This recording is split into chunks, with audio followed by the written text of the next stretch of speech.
And welcome this morning to the Native News Today. Gerald Wofford with Jason Salzman. We appreciate you joining us this morning, and for all our viewers out there who may have been wondering where the Native News Today has been for the past few weeks, well, we just wanted to explain it was through no fault of our own, but through technical difficulties, as they like to say, with the Cox Communications channel.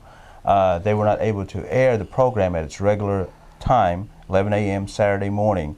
And so we've been patiently dealing with the Cox Communications people, and they've stepped up to the plate and everything and made sure that everyone out there gets the Native News Today. Yeah, definitely. The last few weeks, Native News Today episodes on Saturday have been harder to find than weapons of mass destruction. So, get a little jab in there. Well, we appreciate your patience and everything, and want to know that we're, as you are out there watching, we're committed to this show. We want to keep bringing you those great Native news stories out there, and we're just going to keep on rolling along from here. Definitely, man. We got a great show today. We have a great show every Saturday, but we have a great one today again, keeping on in that tradition and everything. And right now, we're butting heads a little bit, coming into the fall season with college football, but I know our true fans out there and the ones that love this show will make sure and get 30 minutes out of us, and then go on to your football game, because they don't really show any good ones at 11 a.m. anyway. That's right. We know a lot of you out there watching this on the Cox cable, you're technically advanced. You probably got more than one VCR DVD player in your house. So maybe you got picture-in-picture. I don't know. I don't know. That's right. You might have that available, or you can tape the game or something. And we all know the games don't really get good until the third or fourth quarter, so that's exactly going to be just a little bit later on. And we're going to be watching as well too after the Native News Today. That's exactly right. No football for these two gurus until 11:30. So, but anyway, let's get right back into the show. We got some great things coming up today. We got a story on a Creek fighter. It took place up at the Osage $1 Million Elk Casino. Friday night fights.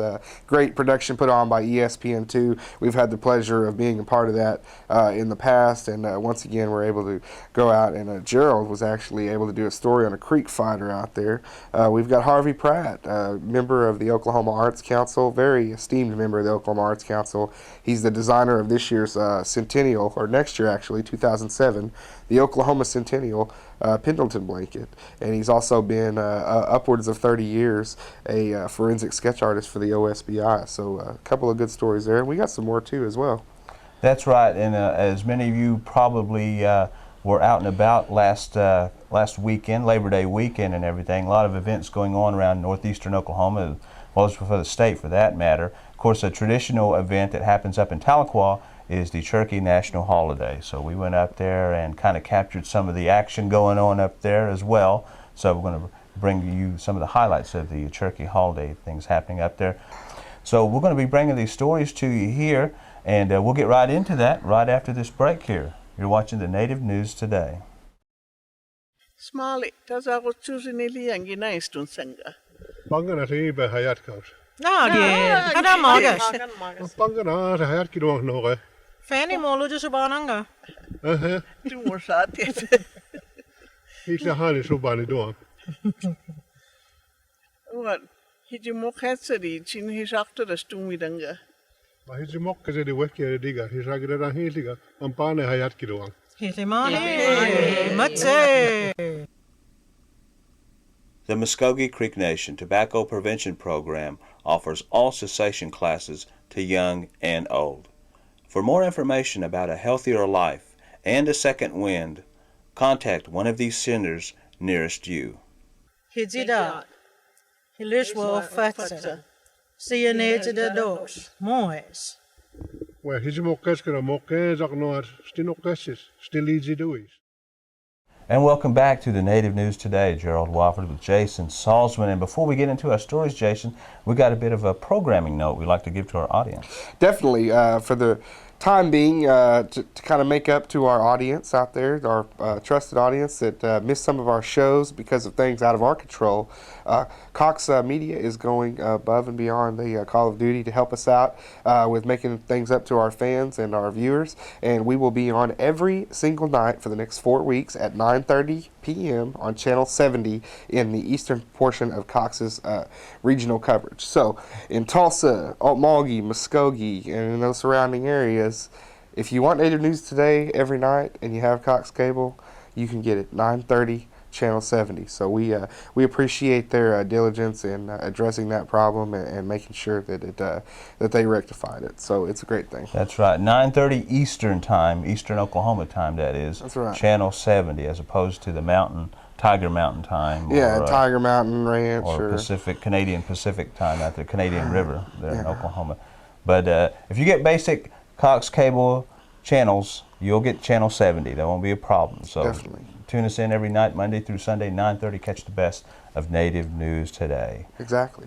And speaking of best of, there is a Cherokee professor that works for the University of Oklahoma State in Stillwater, was recently awarded with a very special recognition. So we want to share that story with you right now. We are on the campus of Oklahoma State University, and we are visiting with a very special and recognized professor in his field, Dr. Jim Smay. Dr. Smay, before we get into your award and everything, the recognition, tell us a little bit about yourself, where you're from, and your tribal affiliation. Okay, well, I was born in Tulsa and raised in Stillwell, Oklahoma. My parents ran the Ace Hardware store there while I was growing up. I'm part Cherokee, and naturally over in Stillwell, which is pretty close to Tahlequah, we've got a high population of Cherokee over there, so that's my affiliation. I did my undergraduate degree in mechanical engineering at Oklahoma State University, and then my PhD in materials science from the University of Illinois. I spent a little bit of time out in Albuquerque working for Sandia National Labs as an intern, and then joined the faculty here in chemical engineering at OSU in 2002. Well, congratulations on your award, and tell us a little bit about it, please. Well, this is part of a program run by the National Science Foundation and other federal funding agencies where assistant professors write a proposal to do both cutting-edge research and education. Within the National Science Foundation, about 3,000 assistant professors countrywide apply for this award, and about 200 or 300 receive the award. It's called a career award. From that group, the president selects the most prestigious proposals and gives presidential recognition to those proposals. So those that had the cutting edge research and educational plans. So out of the 200 or 300 that received a career award, 20 received the presidential recognition for their career award, or what we call the PCASE.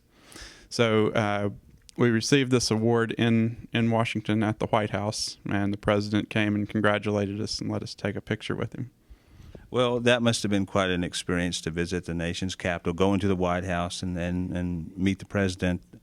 Oh yeah, that's certainly an honor. It's a point in my career that I didn't ever dream of getting to, but it's quite an honor to receive the PCASE award. It sets the recipients apart as leaders in the science and technology fields and as educators.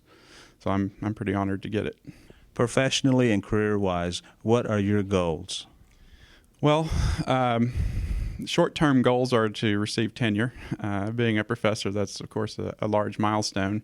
But I work in the area of three-dimensional printing as my research area, and three-dimensional printing is the ability to build three-dimensional structures directly from computer files. So that's my research area, and I like to work in that area and spread that technology around the nation. Educationally, I'd like to continue working in the area of materials science and chemical engineering in general. And my educational outreach program through my career award was to work with young people in the Cherokee Nation to try to enhance their interest in science and technology fields. And so I'm working with the Sequoia High School over in Tahlequah, and Gina Stanley, the superintendent there, partnered with me in this career proposal. And we're getting professors at OSU to showcase their research to high school students, to give them a glimpse of what awaits them once they've put in all the hard work in their math and science classes. What kind of fun things can they do?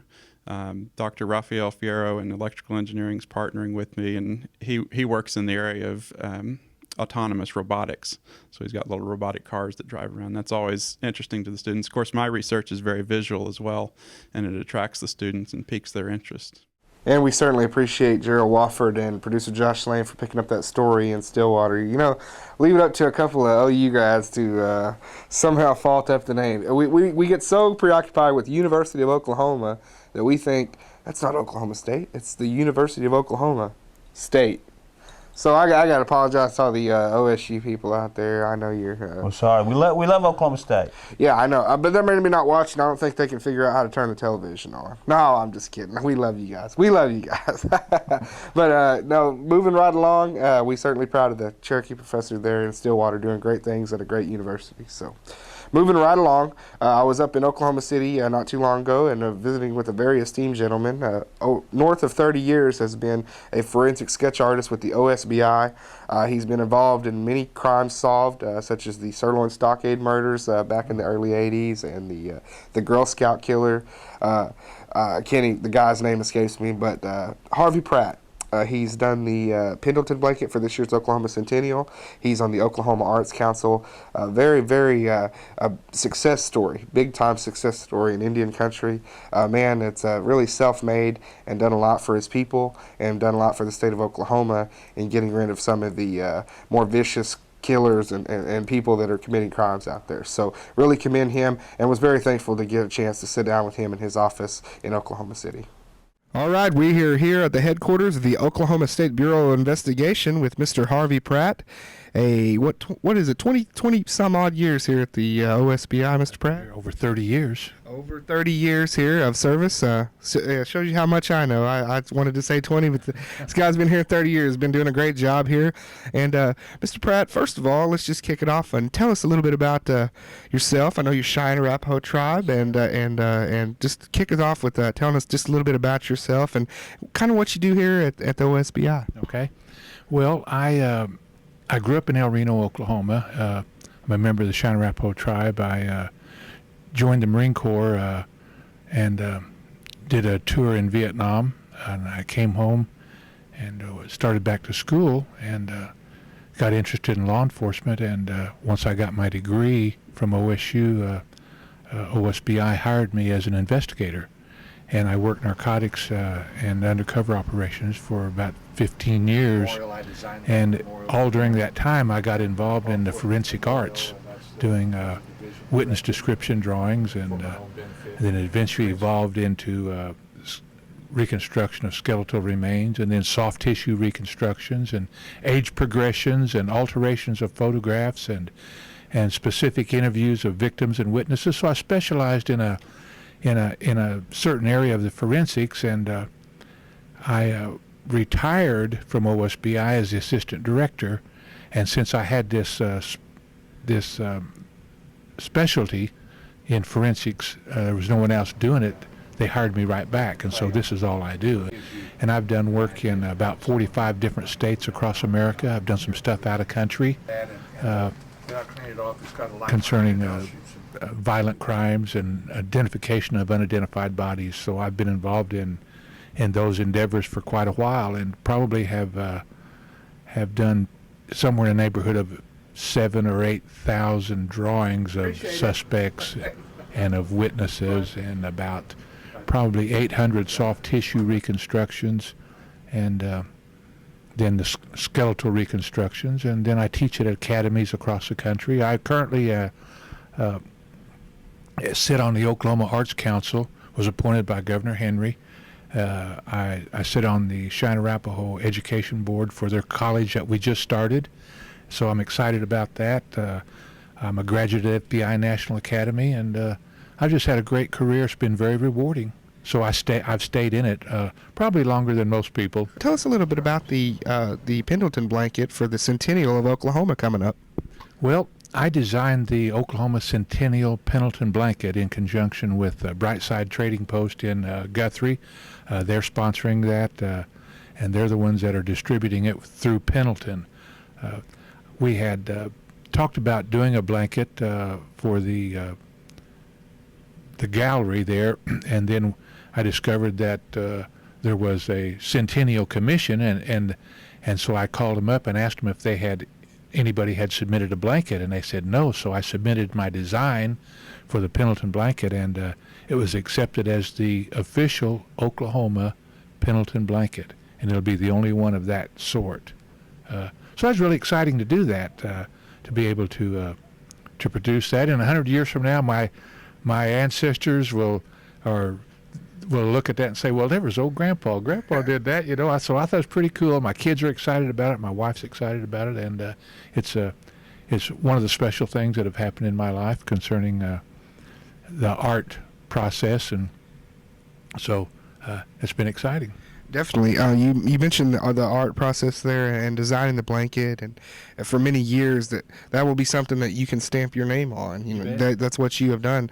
How much is your Native American heritage? I know as you know as well as I do, the Native Americans are very ingrained in art and what goes on in the art world. How much of your Native American background do you think contributed to your love for art and your ability to do it in such a grand way? Well, I think that as a child growing up, I had a few teachers in elementary school that recognized some of my skills and some of my art skills, and they helped me. They promoted me. They encouraged me, and I was we'd go to powwows in the summer, and then I'd come back in the fall, and I would draw pictures of Indians dancing and things like that, and my grandfather was my son's jeweler. And he was always doing things with his hands and making things and arrows and bows, and he always encouraged us to, you know, I came from a family of 7 children and was raised by my mother, so we didn't have a lot of things, but we had clay.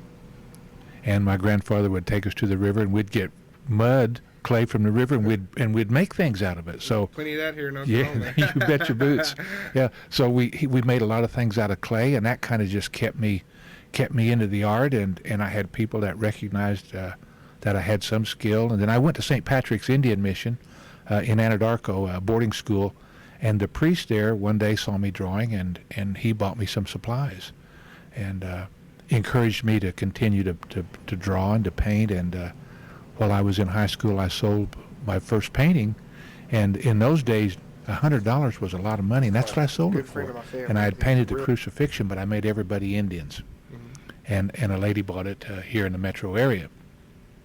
So that kind of got me going. You know, I thought, well, maybe I could make a little money doing this. So I just stayed in that. And in the service, I designed some things for platoon guide arms and things like that, you know, and did some things for artwork for some guys in there. So I always kept my finger in it and dabbled around. And when I got in law enforcement, they knew that I was drawing and painting, and a lady was shot, and they didn't think that she was going to survive, and they wanted to know if I thought I could go interview her and maybe make a drawing of the guy that shot her. And I did, not knowing all the things that I know now, but I didn't think that I couldn't, so I did. I went and made a drawing, and we arrested the guy off the drawing, and that kind of got me started. Then other police departments started calling me and asking me to do things for them, and it just kind of rolled on, and I ended up working for agencies all across the country. We walk through the halls out here, and we see some things on the walls. You've even done some artwork out here on the walls of the OSBI headquarters. And we're going to take a break right now. You are watching the Native News Today. Here at the College of the Muskogee Nation, we pride ourselves on emphasizing Native culture, values, language, and self-determination while providing a positive learning environment for tribal and non-tribal students. We encourage our students to be lifelong learners and to strive for personal growth, professional advancement, and intellectual advancement. Muskogee Nation College. Academic achievement, Native values. And welcome back to the Native News Today. Gerald Wofford with Jason Salzman. And Jason, they got so many great things happening up at the Osage $1 Million Elm Casino up there near Tulsa. And one of the events that they've really gotten into, they've had music concerts and just a slew of other things going on there. But one of the sporting events they've really been getting into is the fight nights. And they've even had ESPN2 out there. That's exactly right. You know, one of the great things about our great Native American casinos in the state of Oklahoma, not only are they bringing in great revenues to the state and producing a lot of economic development for the tribes, they're also bringing a lot of exposure to the state of Oklahoma and Indian tribes as well. When you get a company like ESPN2 of the ESPN family, which is the major media conglomerate that there is, it doesn't get any bigger. When you bring a company like that to Oklahoma, to a Native American tribe, then that says right there that we're doing big things. And when they bring Friday Night Fights, which is one of their top shows it really says a lot about where we're at in this time.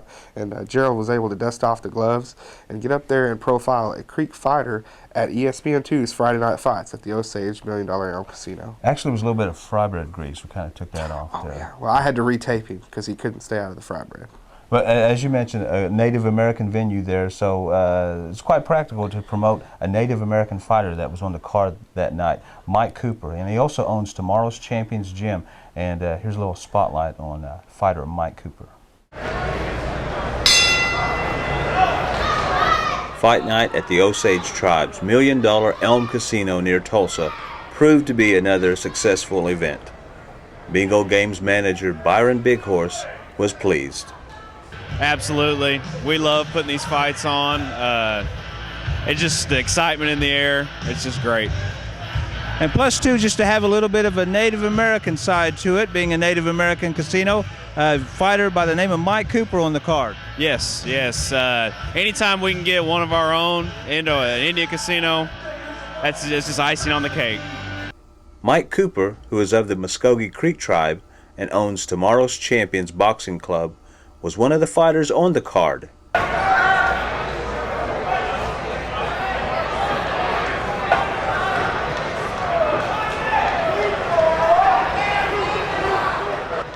Cooper talked about his fight that night with opponent Gary Colt. Yeah, I'd like to have got him out in the first round because my last 2 fights I knocked him out in the first round. And actually the last 3 fights. And I was trying to get this one, but it didn't work that way, so a little bit tougher guy than what I thought. Well, I think we're going to fight again in October, and just keep on taking them as they come, you know. And keep stepping up. Just really want to get in there and look good and give everybody a good show and really just get it over with, you know. Cooper also mentioned his future plans and how he hopes to see more Native American fighters in the ring. I'm 34 right now, and I think I got about 2 or 3 more good years that I want to do it. Then I want to help the kids, you know, train them too. Yeah, I've been there for about 2 years. Yeah, I'd like to try to get more Native American, actually brown people, or just anybody, whoever, you know, to come down and train. I've got quite a few people right now. I got some pros and a couple of pros over there, and I got some amateur fighters over there, and I got people just over there trying to get in shape, you know. And I'd like to get, you know, more Indians involved because there's been some good Indians around here, but, you know, when they get in their teens, late teens or whatever, like they take a different direction, you know, in life. And I did too at one time, you know, but I turned back around and found out something that I really like doing, you know, and I really like boxing and training people, you know, to box. We've got quite a few Indians around here, and I wish more would get involved in, you know, in that. And I haven't really put my gym out there or anything to try to find any, you know, more people or whatever, you know. I really haven't had the time to go do it because I've been training myself for the last year and a half, couple years. And but I'd like to get out there more and reach more people out there, period, you know. Jason, it's always fun to go out there and watch some top-notch fights, great contenders out there, and Mike Cooper certainly being one of them, and he's got a lot of good goals to achieve out there and wants to train other Native fighters. Yeah, that's great, and there's a big-time window to do that. I mean, there's a lot of, just a couple weeks ago, we were able to sit down with Jason Nicholson, who was also a Native American fighter, and you know, you see that a lot. B.J. Wagner, he's the Creek Warrior. He had a lot of notoriety in Tulsa as a fighter, too, so there's a lot of Native Americans that are involved in the pugilistic art, the sweet science as they call it. So it's a one thing that they're having a greater opportunity with the advancement of these casinos and these entertainment centers to do so. Well, these two warriors are going to keep on going along here, and we want to introduce our next story. As we mentioned, the 1st of this September, it's always traditionally the Labor Day weekend. A lot of events happening out there. We know we had the Choctaw Holiday Festival going on down there in Choctaw Country. Up here, a little closer to home, was the Cherokee National Holiday going on. And Jason, a lot of people out there just visiting and seeing old friends and family. Well, you know, the Cherokee Nation is so vast and so large, and to centralize it and put it in one festival. It's tough to do, but I know you were down there, and there was a lot of fanfare, a lot of old friends, a lot of old acquaintances you can see, and a lot of fellowship going on. That's what it's really all about. It's coming together and enjoying one another inside your own culture, and it's always great to be able to do that, and the Cherokee Nation does it top-notch every year. Young and old were in Tahlequah on Labor Day weekend to celebrate with the Cherokee Nation as the tribe held their 54th annual Cherokee National Holiday.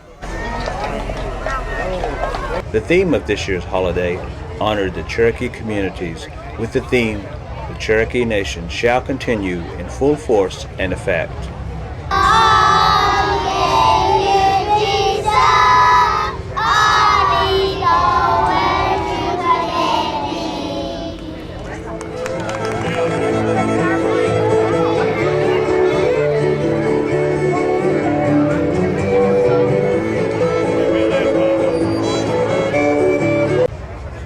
The annual parade through the streets of downtown Tahlequah attracted many. After the parade, Principal Chief Chad Smith gave his State of the Nation address. In his speech, Chief Smith assured the audience the Cherokee Nation is doing well. This holiday also commemorates the 100th anniversary of the Act of 1906, Section 28, which provided for the continued recognition by the United States of the Cherokee Nation government.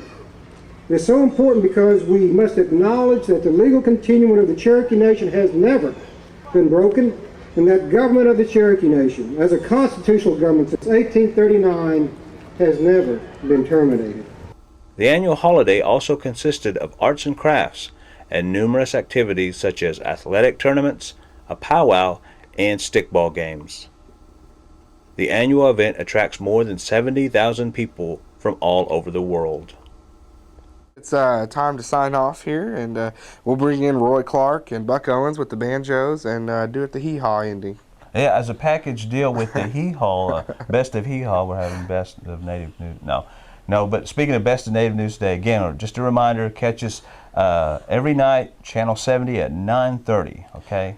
9:30 every night. We'll be on Channel 70, like Gerald said. And if you can't get enough of us on Saturdays, well, hey, you got a chance every night to see our beautiful mugs here on the television screen. Again, we appreciate your patience and the program being gone for a little while, but hey, we're back here, and we've always been here, okay? And we want to stay here and keep wanting to bring those great Native American stories to you, and you can certainly help us out by contacting us. They can. We can be reached by phone at 918-732-7634, or you can reach us by fax at 918-758-0824. Or if you can't get the phone or fax, get us that email, jsalzman@muskogeanation-nsn.gov or gwofford@muskogeanation-nsn.gov. All right. For Jason Salzman, our producer Josh Lane, I'm Gerald Wofford. Again, we thank you for joining us. And in the meantime, take care. God bless. We'll see you soon.